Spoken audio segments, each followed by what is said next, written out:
Now, this month celebrates the Modern Cockney Festival, which describes a celebration of grassroots community partnership between different cultures and heritages. So, I'm absolutely delighted to welcome Saif Osmani. Well, thank you for making your way down the apple and pears to our basement studio. But what do you mean by modern Cockney? We believe that Cockney has evolved.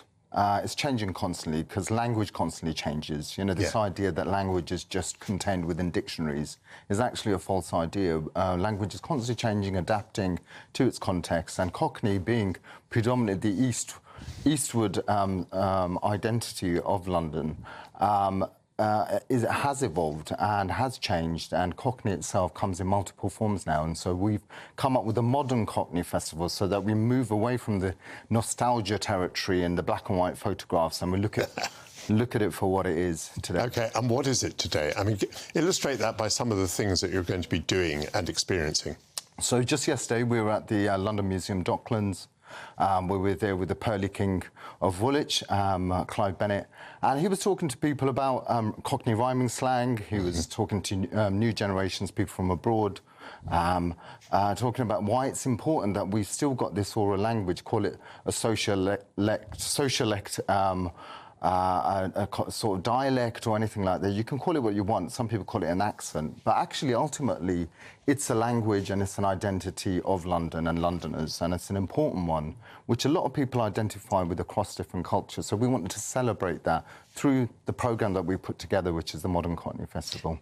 And tell me some of the things. Food is going to play a part in it, presumably. What kind of foods are you offering? So the traditional one, which is pie and mash, which everyone recognises, is actually, we've got a petition running at the moment. So pie and mash has seen a slight decline in its traditional areas of East London, but you'll see a big upsurge in Essex and Bishop Stortford. And so if you go by the geographic indicators, you can see what's happened. A lot of traditional embedded Cockney communities have started moving out in different forms, but a lot of them still remain as well. So the pie and mash shops are there, so we want pie and mash recognised with regional status. And what about Bengali food? Bengali food is very much the Ruby Murray curry is there, part of Brick Lane. So Brick Lane is obviously an important centre for curry, especially the British curry, actually. I mean, I think there's a time where, and today's probably the time that the British can claim the curry house for themselves. But the Bangladeshis and the different migrants have really made Cockney what it is as well, and the area what it is. Whether you're talking about the Jewish, the Huguenots, the Bengalis, the Somalis, you know, there's a real diversity there, and we really want to celebrate that through the programme that we've put together. I hope you have a wonderful festival. Thank you very much for coming in on Sunday to our studio here. That was Saif Osmani.